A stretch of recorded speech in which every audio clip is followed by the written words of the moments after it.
Current Jose அனைவருக்கும் இனிய வணக்கம். இன்னைக்கு நம்ம என்ன பார்க்க போறோம் அப்படின்னா 1ஆம் தேதி, அதாவது இன்றைய தேதிக்கான கரண்ட் அஃபேர்ஸ் வீடியோ தான் என்ன செய்ய போறோம் அப்படின்னா நம்ம இன்னைக்கு பார்க்க போறோம்.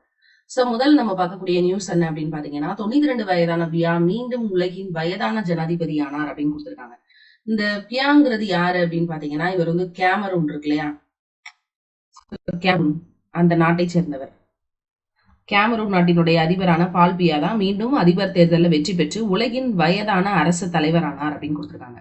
இவரு 1982 இருந்து என்ன செஞ்சுட்டு இருக்காரு அப்படின்னு சொன்னா ஆட்சி செஞ்சு வந்துட்டு இருக்காரு. சமீபத்துல நடந்த தேர்தல்ல இவர் எவ்வளவு வாக்குகளை பெற்றிருக்கிறாரு அப்படின்னா 53.66% வாக்குகளை பெற்று 8வது முறையா ஜெயிச்சிருக்காரு. பால் பியா தனது 92 வயதுல உலகின் மிகவும் வயதான அதிபராக மீண்டும் தேர்ந்தெடுக்கப்பட்டிருக்கிறாரு. அதாவது வந்து அக்டோபர் 12 நடைபெற்ற தேர்தலில் இந்த வெற்றி உறுதி செய்யப்பட்டிருக்கு. அதாவது அக்டோபர் 12, 2025 அன்று ஜனாதிபதி தேர்தலில் வந்து 92 வயதான பால் பியா தொடர்ச்சியாக 8வது முறையாக வெற்றி பெற்ற போது கேமரோனினுடைய அரசியல் தொடர்ச்சியினுடைய ஒரு அரிய உதாரணத்தை கண்டது. இதன் மூலமாக அவர் வந்து உலகின் மிக வயதான ஜனாதிபதியானார் அப்படிங்கிறத இந்த இடத்துல நம்ம பார்க்கக்கூடிய விஷயம். கேமரூனில் நடந்த அதிபர் தேர்தலில் மத்திய ஆப்பிரிக்க நாடான அந்த கேமரூன்ல வந்து பாத்தீங்கன்னா 1982ஆம் ஆண்டு முதல் என்ன செஞ்சுட்டு இருக்காரு அப்படின்னா பால் பியா ஆட்சி செஞ்சுட்டு வராரு. அதே மாதிரி சமீபத்துல நடந்த தேர்தலில் 53.6% ஓட்டுகள் வந்து பெற்றிருக்கிறாரு. இவரை எதிர்த்து போட்டி போட்ட இசா டிச்சிரோமா அப்படின்றவங்க வந்து 35.19% வாக்குகள் தான் என்ன செஞ்சிருக்காங்க அப்படின்னா பெற்றிருக்கிறாங்க. இந்த நிலையில அந்த அதிபர் தேர்தல் முடிவை வெளியிடக்கூடிய அதிகாரம் பெற்ற உச்சநீதிமன்றம் தான் இந்த அறிவிப்பை 12ஆம் தேதி அறிவிச்சிருந்தாங்க. 43 ஆண்டுகளாக பியா கேமரூனை ஆட்சி செஞ்சுட்டு வராரு அப்படிங்கிறதும் ஒரு குறிப்பிடத்தகுந்த ஒரு விஷயமாக இந்த இடத்துல பார்க்கப்படுது. அடுத்து 2வது கேள்வி, 2வது கொடுத்துருக்கு கரண்ட் அஃபேர்ஸ் பார்க்கலாம்.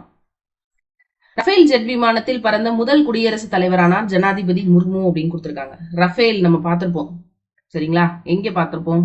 விஜய் படத்துல ஒரு சொல்லுவாங்களா ரஃபேல் அப்படின்னே ஒரு அது மட்டும் தான் நமக்கு தெரியும் ரஃபேல் அப்படின்றது. ரஃபேல் ஒரு வகையான போர் விமானம் இல்லையா? சோ ரஃபேல் ஜெட் விமானத்துல பறந்த முதல் குடியரசுத் தலைவராக இருக்கிறவங்க யார் அப்படின்னா ஜனாதிபதி முர்மு.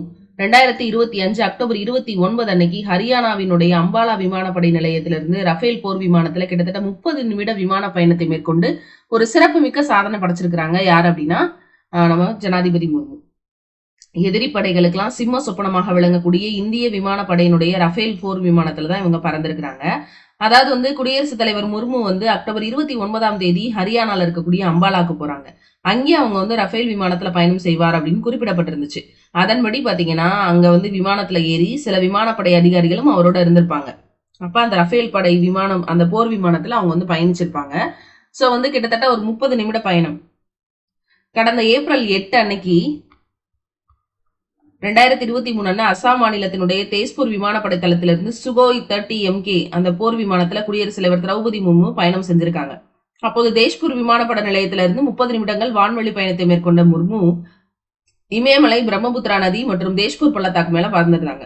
குடியரசுத் தலைவர் முர்முக்கு முன்னதாக சுகோய் போர் விமானங்கள்ல பிரதிபா பாட்டீல் மற்றும் APJ அப்துல் கலாம் போன்ற முன்னாள் குடியரசுத் தலைவர்கள் பயணம் செஞ்சிருக்காங்க.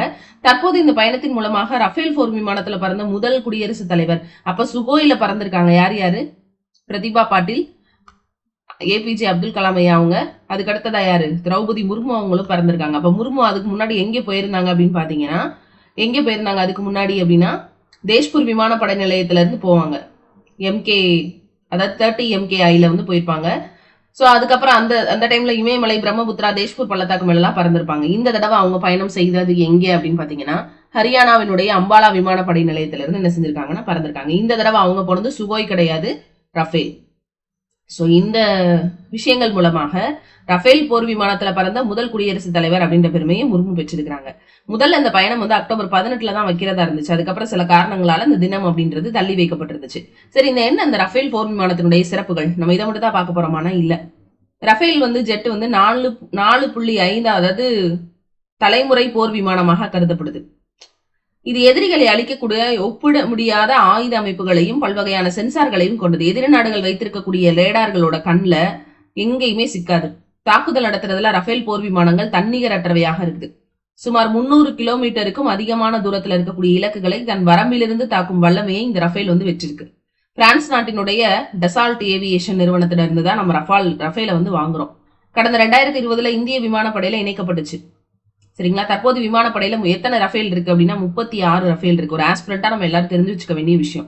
இன்னும் 114 ரஃபேல் விமானங்களை வாங்குறதுக்கு இந்தியா சார்பில் முன்மொழியப்பட்டிருக்கு அப்படிங்கிறது குறிப்பிடத்தகுந்தது. அதே சமயம் விக்ராந்த்ல வந்து விமானம் தாங்கி பொறுக்கப்படலையா, இல்லையா, அதுல பயன்படுத்துறதுக்காக 26 ரஃபேல் விமானங்களை வாங்குறதுக்கான ஒப்பந்தமும் கடந்த ஏப்ரல்ல போட்டிருந்தாங்கன்றதும் ஒரு குறிப்பிடத்தகுந்த ஒரு விஷயம். அடுத்ததான் ஐசிசி T20 உலகக்கோப்பை 2026 அதோட அட்டவணை, தகுதி பெற்ற அணிகள், இடம் மற்றும் முக்கியமான விவரங்கள் வந்து கொடுத்திருக்காங்க. ஐசிசி T20 சரிங்களா? எல்லாருக்கும் படிக்கிறத விட T20, IPL, ICC பாக்குறது ரொம்ப முக்கியமான ஒரு விஷயமாக இருக்கும். பார்க்கலாம், இதுல இருக்கக்கூடிய முக்கியத்தை தெரிஞ்சுக்கிறதுக்காக பார்க்கலாம். இதை கேளிக்கையாக பார்க்கக்கூடிய நிலையில ஆஸ்பிரன்ஸ் யாரும் இல்லை அப்படிங்கிறதா உண்மை. சோ வந்து கிரிக்கெட் களியாட்டமாக தெற்காசியாவுக்கு திரும்ப என்ன செய்யிருக்கு அப்படின்னா வர இருக்கு. இந்த மதிப்புமிக்க போட்டி பிப்ரவரி 6 முதல் மார்ச் 8, 2026 வரை இந்தியாவும் இலங்கையும் சேர்ந்து என்ன செய்யறாங்க அப்படின்னா நடத்துறாங்க. அப்ப இது வரைக்கும் வந்து பாத்தீங்கன்னா 2024 பதிப்பினுடைய அந்த சாம்பியன்களாக அந்த இலங்கையில வந்து இணை ஹோஸ்டுகளாக தங்களை இணைத்து முன்பதிவு செஞ்சிருப்பாங்கல்ல, நடிகர்கள் தானே ஹோஸ்ட் பண்றாங்க. சோ அவங்களையும் இந்த இடத்துல வந்து சொல்லியிருக்கிறாங்க. சோ வந்து பாத்தீங்கன்னா 2024 சூப்பர் 8 அப்படின்ற நிலையை ஒரு 8 அணி பிடிச்சிருந்துச்சு. ஆஸ்திரேலியா, ஆப்கானிஸ்தான், பங்களாதேஷ், இங்கிலாந்து, தென்னாப்பிரிக்கா, அமெரிக்கா மற்றும் வெஸ்ட் இண்டீஸ். இந்த 8 அணிகளும் என்ன செஞ்சிருந்தாங்க அப்படின்னா முன்னேறி இருந்தாங்க. இதன் மூலமாக 2026 ஆண்டுக்கான தானியங்கி ஆட்டோமேட்டிக்லி அவங்க இங்க வந்துருவாங்க. அந்த தகுதியை வந்து பெற்றிருக்கிறாங்க. அதே மாதிரி வந்து ஐசிசி ஆண்கள் T20 தரவரிசை மூலம் தகுதி பெற்றிருந்ததுல பாகிஸ்தான், நியூசிலாந்து, அயர்லாந்து இவங்க எல்லாருமே வந்து சிறப்பா செயல்பட்டதுனால தரவரிசையினுடைய அடிப்படையில இடங்களை பிடிச்சிருக்காங்க. பிராந்திய தகுதி சுற்றுகள் அப்படின்றது வந்து பார்த்தோம்னா ஜூன் 25, 2025 நடைபெற்ற அமெரிக்க பிராந்திய இறுதிப் போட்டியில கனடா ஃபர்ஸ்ட் பிளேஸ் வாங்கியிருக்கு. நெதர்லாந்து மற்றும் இத்தாலி அணிகள் ஐரோப்பாவினுடைய பிராந்திய தகுதி சுற்றுல இருந்து வெளியில வந்துருச்சு. சரிங்களா? இதன் மூலமாக இத்தாலி என்ன செஞ்சிருக்காங்க அப்படின்னா T20 வரலாற்றுல முதன்முறையாக அந்த உலகக்கோப்பைக்கு தகுதி பெற்றிருக்காங்கன்றது குறிப்பிடத்தகுந்த ஒரு விஷயம். அடுத்து உலக உணவு பரிசு அறக்கட்டளையால 2025 ஆண்டு உலக உணவு பரிசு அறக்கட்டளையால 2025 ஆண்டினுடைய சிறந்த வேளாண் உணவு முன்னோடிகள்ல ஒருவராக சமையல்காரரான சஞ்சீவ் கபூர் கௌரவிக்கப்பட்டிருக்கிறார்னு சொல்லியிருக்காங்க. அதாவது வந்து பாத்தீங்கன்னா இந்த கௌரவத்தை பெறுவதற்காக அக்டோபர் 21, 31 அயோவால நடக்கக்கூடிய அலோகலாவிய கருத்தரங்களை அவர் மதிக்கப்படுறாரு அப்படின்னு ஒரு விஷயத்தையும் சொல்லியிருக்கிறாங்க. புகழ்பெற்ற ஒரு சமையல் கலைஞர் தான் இவர். இவர் ஒரு எழுத்தாளர், பத்மஸ்ரீ விருது பெற்ற ஒரு நபர் சஞ்சீவ் கபூர். 2025 ஆண்டுக்கான உலக உணவு பரிசு அறக்கட்டளையால சிறந்த வேளாண் உணவு முன்னோடிகள் பட்டியலில் இவர் என்ன செஞ்சிருக்காரு அப்படின்னா இடம் பெற்றிருக்கிறாரு அப்படின்னு சொல்லியிருக்கிறாங்க. அதாவது எழுத்தாளர் மற்றும் பத்மஸ்ரீ விருது பெற்றவர். சரிங்களா? சோ இந்த அங்கீகாரம் அப்படின்றது, உணவு அப்படின்றது வாழ்வாதாரத்தை விட மேலானது அப்படின்றது அவருடைய ஆழமான நம்பிக்கை. சரிங்களா? எளிமையான தொடக்கத்துல இருந்து வீட்டு பேராக மாறுறது வரைக்கும் அதாவது சமையல்காரரான கபூர் வந்து எப்பவுமே உணவை ஒரு பெரிய பார்வையோட பார்த்திருக்கிறாரு அப்படின்னு சொல்றாங்க. சோ இந்த பரிசுக்கு அவர் கௌரவிக்கப்பட்டிருக்கிறார் அப்படிங்கிறது குறிப்பிடத்தகுந்த ஒரு விஷயம். 7வது மற்றும் 8வது சம்பள குழு ஊதியம், கொடுப்பனவுகள், ஓய்வூதியம் மற்றும் ஊக்கத்தொகைகள்ல சில மாற்றங்கள் வந்து கொண்டிருக்காங்க. 8th பே கமிஷன் போட்டாங்க. சோ சென்ட்ரல் கவர்மெண்ட் ஊழியர்களுக்கு இன்னும் போடல, அமுல்படுத்தல இன்னும். சோ அப்ப வந்து பாத்தீங்கன்னா மத்திய அரசு இந்த ஆண்டு ஜனவரி மாதத்துல 8வது ஊதிய குழுவுக்கான அறிவிப்பு என்ன செஞ்சிருந்தாங்கன்னா வெளியிட்டு இருந்தாங்க. இது தோராயமா 4.9 மில்லியன் மத்திய அரசு ஊழியர்களையும் 6.5 மில்லியன் ஓய்வூதியதாரர்களையும் பாதிக்கும் அப்படின்னு சொல்லியிருந்தாங்க. அதாவது என்னன்னா அவங்களுக்கு தாக்கத்தை, அதாவது அவங்களுக்கு வந்து இது ஒரு பெரிய விஷயமாக பார்க்கப்படுது. சோ 7வது ஊதிய குழுவினுடைய பரிந்துரைகள் டிசம்பர் 2025 நிறைவடைய உள்ளது. அதுக்கப்புறமா ஜனவரி 2026 இருந்து 8வது ஊதிய குழு அமலுக்கு வரும். சோ வந்து மத்திய ஊழியர்களினுடைய சம்பளம் மற்றும் சலுகைகளை மேம்படுத்துறதுக்கான முயற்சிகள்ல இது ஒரு படி. கொடுப்பனவுகள் எல்லாமே. சோ 50 லட்சத்துக்கும் மேற்பட்ட என்ன செய்யறாங்கன்னா அரசு ஊழியர்கள் அகவிலைப்படி DAல என்ன செஞ்சிருப்பாங்கன்னா 3% இன்க்ரீஸ் பண்ணிருப்பாங்க. இதுல இருந்து 55% இருந்து என்ன செய்யும் DA இனிமே 58% மாறும். சோ அக்டோபர் 1 இருந்து, அதாவது 2025 இருந்து இது அமல்படுத்தப்பட்டது. தீபாவளிக்கு முன்னாடியே ஊழியர்களுக்கு பண்டிகை ஊக்கத்தொகையும் கொடுத்திருப்பாங்க. சோ இதுல என்ன சொல்ல வராங்கன்னா முதல் சம்பள ஆணையம் 1946 தான் என்ன செஞ்சு ஃபர்ஸ்ட் பே கமிஷன் போட்டிருப்பாங்க. அதுக்கப்புறம் ஒவ்வொன்றும் 10 வருஷத்துக்கு ஒரு தடவை அமைக்கப்படுது. சோ 8வது சம்பள ஆணையத்தினுடைய உருவாக்கம் உறுதி பெற்றிருந்தாலும் அதுக்கான சில விஷயங்கள் இன்னும் காத்துட்டு இருக்கு அப்படிங்கிறதா உண்மை. அதாவது வந்து செயல்படுத்துதல் நிலைதான் இன்னும் நம்ம இருக்கோம். சோ 7வது பே கமிஷன் எப்ப போட்டாங்க? 2014 போட்டாங்க. 2015 அது ரிப்போர்ட் கொடுத்துச்சு. 2016 நடைமுறைக்கு வந்துச்சு. இதை தொடர்ந்து 8வது பே கமிஷன் வந்து ஆணையத்தினுடைய பரிந்துரைகள் 2027 தான் செயல்படுத்தப்படும் அப்படிங்கிறது தான் நிபுணர்கள் எதிர்பார்க்கிறாங்க. உடனே பண்ண மாட்டாங்க. சோ அதனுடைய பரிந்துரைகள் அங்கீகரிக்கப்பட்ட உடனே மத்திய அரசு ஊழியர்கள் மற்றும் பாதுகாப்பு பணியாளர்கள் இருவருக்குமே இது வந்து பொருந்தும் அப்படின்னு சொல்லியிருக்காங்க.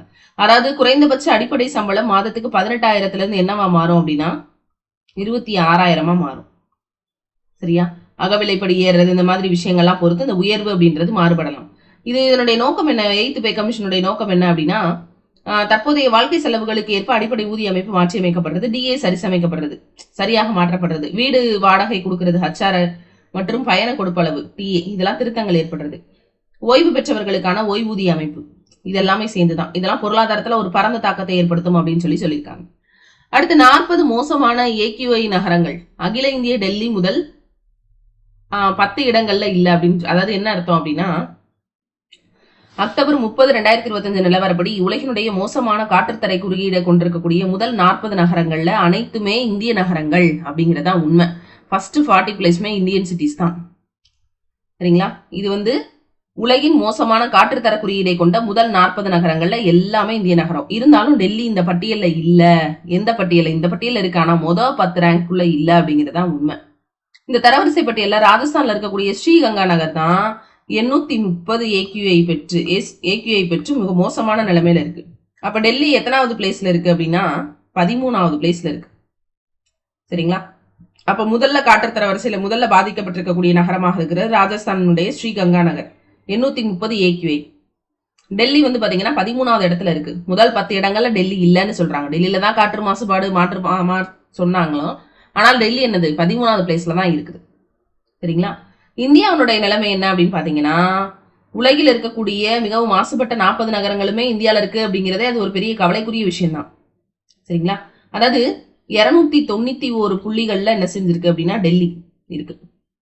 சரிங்களா? அதாவது பாத்தீங்கன்னா இது ஒரு முக்கிய, அதாவது டெல்லியினுடைய காற்றுத்தர குறியீடு அப்படின்றது மோசமான பிரிவுல தான் இருந்துச்சு. 291 பிரிவுகள்ல 291 புள்ளி இருந்தது. டெல்லி சுற்றுச்சூழல் அமைச்சர் கோபால் ராய் என்ன பண்ணுவாரு அப்படின்னா, சிறப்பு தூசி கட்டுப்பாடு பிரச்சாரம் ஒண்ணு பண்ணுவாரு. இதனுடைய ஒரு பகுதியாக நகரத்துல காற்று மாசுபாடை கட்டுப்படுத்த கனரக நடமாடும் புகை எதிர்ப்பு துப்பாக்கிகள் அறிமுகம் செய்யப்பட்டுச்சு. தற்போது காற்றுத்தர குறியீடு அளவை கருத்தில் கொண்டு டெல்லி சாலைகள்ல 200 மொபைல் எதிர்ப்பு புகை துப்பாக்கிகள் என்ன செஞ்சிருப்பாங்கன்னா போட்டிருப்பாங்க. அதாவது பயன்படுத்தப்படும் அப்படின்னு சொல்லி அவர் சொல்லியிருப்பாரு. டெல்லி மிகவும் மாசுபட்ட இடங்கள் அதுல பாத்தீங்கன்னா அனந்த விஹார் அப்படின்ற ஒரு இடம். சோ சனிக்கிழமை காலை நிலவரப்படி 387 AQI இருந்துச்சு, ரொம்ப மோசமா இருந்துச்சு. அதை தொடர்ந்து ஆர்கேபுரம் 352 AQI-யோட இருந்துச்சு. தீபாவளிக்கு பிறகு நகரத்தினுடைய தூய்மையை மறாய்வு செய்வதற்காக டெல்லியினுடைய 12 மாநகராட்சிகள்ல இந்த மாதிரியான கூட்டங்கள்லாம் நடந்துச்சு. சோ அப்ப காற்றினுடைய தரக்குறியீடு அப்படின்றது 328 மிக மோசமான குறியீடுகள் இருந்துச்சு. இருந்தாலுமே இது எத்தனாவது பிளேஸ்ல இருக்கு? 10வது பிளேஸ்ல இருக்கு அப்படின்னு சொல்லியிருக்காங்க. அப்ப மத்ததெல்லாம் எவ்வளவு இருக்கும் அப்படிங்கறதான் ஒரு அதிர்ச்சிக்கு உள்ளாக்கக்கூடிய விஷயம். சரிங்களா?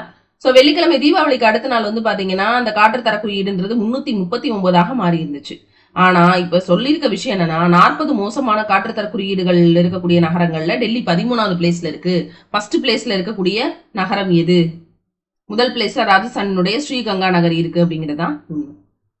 அதாவது பாத்தீங்கன்னா இந்த காற்றுத்தர குறியீடுகளை சரி பண்ணணும் அப்படி, இந்த காற்று மாசை குறைக்கணும் அப்படின்றதுக்காக தான் இந்த நம்பர் பிளேட் எல்லாம் ஒற்றை டிஜிட் முறையில இன்னைக்கு அடுத்தது நிறைய பொது போக்குவரத்துகளை ஊக்குவிக்கிறாங்க அப்படின்றது ஒரு குறிப்பிடத்தகுந்த ஒரு விஷயம்.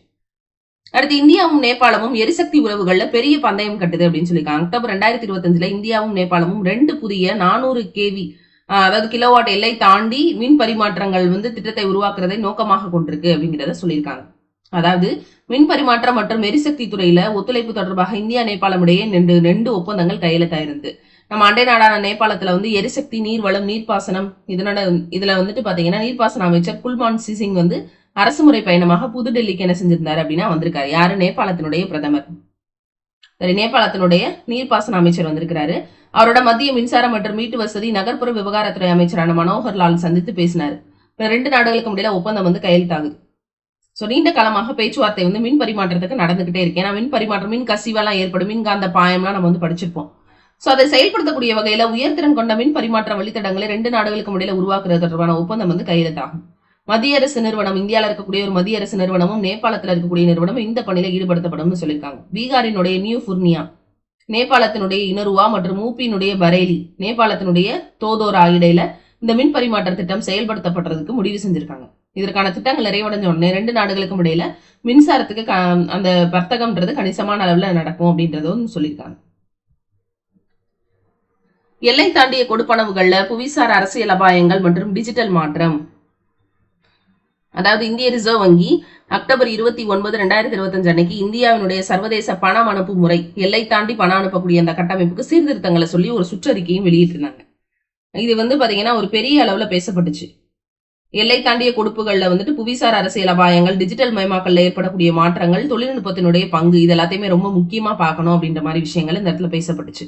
சோ இது அதே சமயம் டிஜிட்டல் தீர்வுகள், கிரிப்டோ கரன்சி, பிளாக் செயின், இதெல்லாம் வேகமான மற்றும் பாதுகாப்பான பரிமாற்றங்களை கொடுக்குதா அப்படின்றதையும், இது நிதி அமைப்புகளை எப்படி மாற்றி அமைக்குது அப்படின்றதையும் ஆய்வு மேற்கொண்டுட்டு இருக்காங்க. இதுல பாத்தீங்கன்னா அரசியல் பதட்டங்கள், நிதி ஓட்டங்கள்லாம் தடுக்கலாம் புவிசார் அரசியல் மாற்றங்கள். சரிங்களா? நாணயத்தினுடைய மதிப்பு ஒரு இடத்துல ஏறுது இறங்குதுங்கிறத வச்சு என்ன செய்யலாம் அப்படின்னா எல்லை தாண்டிய கொடுப்புகள்ல விலை உயர்ந்ததாக மாற்றலாம். இந்த மாதிரியான விஷயங்கள்லாம் இங்க மேற்கொள்ள போறாங்க. இந்த டிஜிட்டல் மாற்றத்துல என்னென்ன தாக்கங்கள்லாம் ஏற்படும் அப்படின்னா நிறைய புதிய தொழில்நுட்பங்கள் வரும். கிரிப்டோ கரன்சி, பிளாக் செயின், இந்த மாதிரி நிறைய டிஜிட்டல் தீர்வுகள் வர இருக்கும். கிரிப்டோ கரன்சிலையும் பாத்தீங்கன்னா வெளிநாட்டு நிதி அமைப்புகள் சார்ந்திருப்பதை குறைச்சு அந்தந்த புவியியல் இதுக்கு ஏற்ற மாதிரி அரசியல் அபாயங்களை தவிர்க்கிறதுக்கு இந்த கிரிப்டோ கரன்சி உதவும். அதே மாதிரி ஏபிஐ அப்படின்னு சொல்லும் போது வணிகங்களுக்கு இடையில எல்லை தாண்டிய கொடுப்பனவுகளை எளிதாகவும் தடையில்லாமையும் செஞ்சுக்கலாம். எந்த நாட்டுல வேணாலும் வணிகம் பண்ணலாம் அப்படின்ற மாதிரியான ஒரு விஷயம். மத்திய வங்கி டிஜிட்டல் நாணயங்கள் அப்படின்றத வெளியிட அதை உருவாக்கிக்கிட்டு வராங்க. ECNY டிஜிட்டல் யூரோ அப்படின்னு சொல்லக்கூடியது. சோ இதெல்லாம் எதிர்கால எல்லை தாண்டிய கொடுக்கணவு முறைகள்ல முக்கியமான பங்கு வகிக்குது. இதெல்லாம் எக்கனாமிக்கல் ரீதியாக இதெல்லாம் ரொம்ப முக்கியமான ஒரு விஷயமாக பார்க்கப்படுது. சோ இன்றைய கரண்ட் அஃபேர்ஸ்க்கான குவிஸ். கேமரூன் ஜனாதிபதி பால் பியா 2025 தேர்தலில் எத்தனாவது முறை வெற்றி பெற்றிருக்கிறாருன்னா 8வது முறையாக ஜெயிச்சிருக்காரு. 92 வயது. ரஃபேல் போர் விமானத்துல பிறந்த முதல் இந்திய குடியரசுத் தலைவர் யார் அப்படின்னா திரௌபதி முர்மு. சரிங்களா? ரஃபேல் போர் விமானத்துல கிட்டத்தட்ட ஒரு 30 நிமிட விமான பயணத்தை மேற்கொண்டு சாதனை படைச்சிருக்காங்க. 2026ஆம் ஆண்டு ICC T20 உலகக்கோப்பையை எந்த 2 நாடுகள் இணைஞ்சு நடத்த இருக்காங்க அப்படின்னா இந்தியா மற்றும் இலங்கை. இதனால இலங்கை கூட்டாக பிப்ரவரி 6 இருந்து மார்ச் 8, 2026 நடத்தப்படும் சொல்லியிருக்காங்க. 2025ஆம் ஆண்டில் சிறந்த வேளாண் உணவு முன்னோடிகள் பட்டியலில் எந்த இந்திய சமையல்காரர் தேர்ந்தெடுக்கப்பட்டிருக்கார் அப்படின்னா சஞ்சீவ் கபூர். உலக உணவு பரிசு அறக்கட்டளையால சிறந்த வேளாண் உணவு முன்னோடிகளை ஒருத்தராக இவருக்கு அறியப்படுறாரு. அடுத்ததா பாத்தீங்கன்னா 8வது மாத சம்பள குழு எந்த தேதியிலிருந்து அமல்படுத்தப்படும் சொன்னா ஜனவரி 2026. பட் நடைமுறைக்கு வரதுக்கு டைம் ஆகும்.